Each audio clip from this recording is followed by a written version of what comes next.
En el caso de la trombosis, resulta que en sujetos quienes tienen trombosis portal se encuentra este gen mutado en más o menos la tercera parte de ellos. La mitad de aquellos quienes tienen Budd-Chiari, muy raro en trombosis venosa profunda, y hay también casos anecdóticos de trombosis venosa profunda y de esta mutación. Entonces dijimos, vamos a buscar en México cómo está la distribución de las mutaciones del gen de JAK2 en sujetos con trombofilia.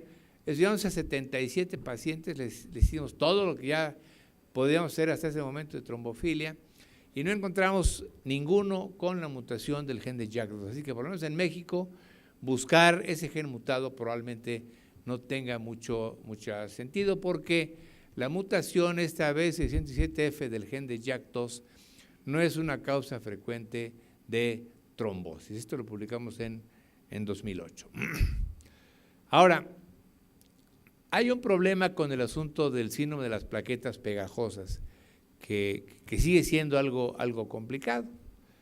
Es el asunto de que no tenemos un marcador molecular para definir esta enfermedad. Y la verdad de las cosas, hoy en día, si uno no dice, bueno, esta enfermedad se debe a que tal molécula está alterada, pues uno tiene líos para que le crean a uno. Y hasta este momento no hay ningún marcador molecular del síndrome de las plaquetas pegajosas.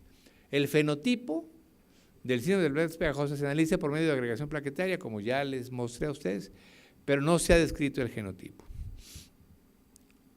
En un intento para buscar esto, decidimos explorar mutaciones de los genes que codifican esta glucoproteína, que ustedes saben que la plaqueta se une con otra plaqueta a través del fibrinógeno, mediando esta glucoproteína 2B3A, que tiene algunos polimorfismos. Se han descrito polimorfismos de esta glucoproteína asociados a trombosis. Esa es la forma más o menos de la gluco 2B3A.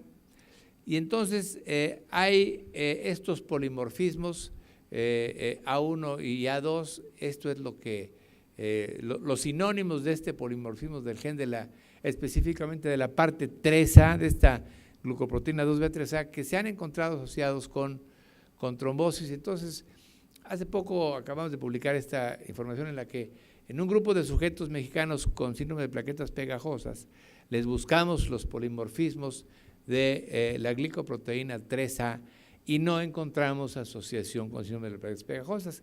Estamos buscando un marcador molecular de la enfermedad. Peter Kubis también lo está haciendo con otros marcadores y bueno, vamos a ver si alguien finalmente logra definir esto. Lo que sí es cierto es que este tipo de investigaciones nos han mantenido bastante entretenidos y hemos tenido ocasión de conocer gentes como este hombre tan interesante que es Peter Kubis. Entonces, fíjense, en la Clínica Ruiz de Puebla, actualmente el fenotipo completo, vamos a decir, de trombofilia es hacer todo esto. Plaquetas pegajosas, homocisteína, fenotipo de RPCA, las mutaciones Leiden, Liverpool, Hong Kong, Cambridge, etcétera, la mutación del gen de la protrombina, de la MTHFR, fibrinógeno, DIM2D, anticoagulante lúpico, plasminógeno, actividad del inhibidor del plasminógeno, proteína C, todo lo que está ahí señalado. Estuvimos haciendo algún tiempo el JAK2, que ya les mostré a ustedes que no parece ser mayormente útil, y con esto logramos encontrar algo en alrededor del 95% de los sujetos a los que les hacemos estos estudios. Ahora, el que les encontremos algo tampoco significa que esa sea la causa final de su trombosis, ¿verdad? Porque seguramente lo que pasa es que las condiciones hereditarias, que son las que les he mostrado a ustedes, pues se asocian con otras condiciones adquiridas, ¿verdad? Como son, por ejemplo, padecimientos malignos. El embarazo es una condición tremendamente trombofílica, sobre todo el puerperio. Una muchacha que tiene resistencia a proteína C activada puede estar toda la vida bien y sin embargo en el puerperio inmediato se le trombosa el seno longitudinal superior.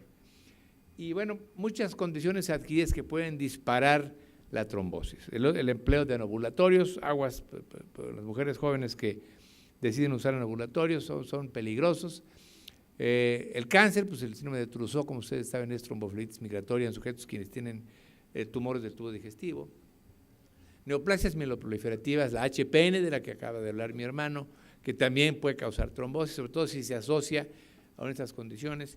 Hiperlipidemia, diabetes mellitus, trombocitopenia inducida por heparina y otras condiciones como son inmovilización, obesidad, edad avanzada, postoperatorios, superficies vasculares artificiales, vasculitis, homocistinuria hiperviscosidad por eritrocitosis, leucemia, drepanocitosis, PTT, de la que ya también habló Jaime hace un momento. Así que seguramente es de la conjunción de condiciones heredadas con condiciones adquiridas de lo que finalmente se crea una trombosis. Entonces, ¿un estado de trombofilia primaria es suficiente para causar trombosis? Pues probablemente no, salvo algunos muy trombogénicos como son la deficiencia de S, pero otros no tanto, ¿verdad? Varios estados de trombofilia primaria probablemente sí, o bien uno más estados de trombofilia primaria más uno más estados de trombofilia secundaria son los que finalmente expliquen esta tendencia a la trombosis. Y entonces, volviendo a los casos con los que inicié esta charla, fíjense, si un sujeto tiene resistencia a proteína S activada, tiene además mutado el gen de la metilente tetrahidrofolate reductasa y tiene además síndrome de plaquetas pegajosas, pues ese niño se le tapa la vena cava inferior. Ese niño que les mostré a ustedes tenía esas tres cosas a la vez. Y después una infección respiratoria aguda disparó esa trombosis que lo mató. Pero tenía tres cosas adquiridas que solitas tal vez no hubieran hecho nada. Sus hermanitos tenían una u otra y no les pasó nada. Pero este niño que tenía las tres, la infección respiratoria, se murió. Probablemente así es la historia de la trombosis, ¿verdad? O bien, esta otra chavita, vean ustedes, tenía resistencia a proteína S activada, tenía mutado el gen del factor 2 y tiene además síndrome de plaquetas pegajosas y además anticuerpos antifosfolípido, porque tenía una forma ahí larvada de lupus. A esa niña se le tapa la vena mesentérica superior. Entonces, ya uno va entendiendo un poquito más claramente por qué se trombosó esa niña. Tal vez los puros anticuerpos no hubieran sido suficientes, sino que se requirió todo esto más para que tuviese un fenómeno vasooclusivo. A este muchacho, jugador de fútbol, y a este otro, pues yo no vi que le hicieran estudios. De este hombre, cuando ya estaba con la segunda trombosis, nos mandaron a Puebla una muestra para buscarle cosas, una sola le pidieron, la mutación de la MTHFR, que era positiva, o sea, tenía el gen de la MTHFR mutado calero, y ya estaba descerebrado cuando mandaron eso. No le buscaron otras cosas, no lo sé, pero probablemente si se lo hubieran buscado en el primer episodio trombótico, se hubiera evitado el segundo episodio trombótico. No lo sabemos, quién sabe qué tuvo ese hombre. Y este otro muchacho, hasta donde yo sé, no se le hizo ningún estudio, pero son las gentes a las que hay que hacerles estudios para que no les pasen cosas después lamentables. Porque muchos de ellos, a los que no se les hacen esos estudios, pues acaban así como calero, ¿verdad?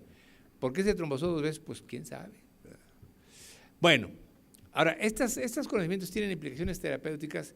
No lo sé con mucho detalle, pero les voy a mostrar algunas ideas que yo tengo al respecto. Por ejemplo, en los sujetos quienes tienen alguna condición trombofílica heredada definida, que ya se trombosaron alguna vez, bueno, cuando están inmóviles por alguna razón, pues a lo mejor conviene ponerlos en heparina de bajo peso molecular y darles sobre todo estos nuevos medicamentos que son realmente muy poderosos y que funcionan, yo creo que mejor que los cumarínicos. Con eso podría ser motivo de la discusión. En embarazo y en puerperio, los sujetos que tienen marcadores de trombofilia primaria, ponerlos en antiplaquetarios. A las mujeres embarazadas que tienen antifosfolípidos les va bien con esto, ¿verdad? Evitar hormonales. Una muchacha que tiene mutado el gen del factor quinto probablemente sí convenga recomendarle que no utilice hormonales como anticonceptivos. Los sujetos en quienes ya se demostró que tienen plaquetas pegajosas, uno puede revertir la hiperagregalidad plaquetaria con antiplaquetarios. Casi siempre la aspirina es suficiente para que esto se logre, ¿verdad? Los sujetos quienes tienen mutado el gen de la MTHFR, como esto condiciona hiperhomocistinemia y la deficiencia de ese fólico también causa hiperhomocistinemia, tal vez convenga darles folatos de manera profiláctica, lo cual es muy barato y no tiene ningún efecto adverso. Esta deficiencia de ese sí es probablemente la condición trombofílica más mala de todas o más agresiva de todas, aislada, ¿verdad? Entonces eso sí, heparina en el cuadro agudo, cumarínicos, rivaroxaban, dabigatran, apixaban, etcétera, ¿verdad? Y otras condiciones, pues otros fármacos que están aquí señalados. Pero saber que una persona tiene plaquetas pegajosas permite tomar esta decisión. Saber que tiene alguna otra cosa, tal vez emplear alguno de estos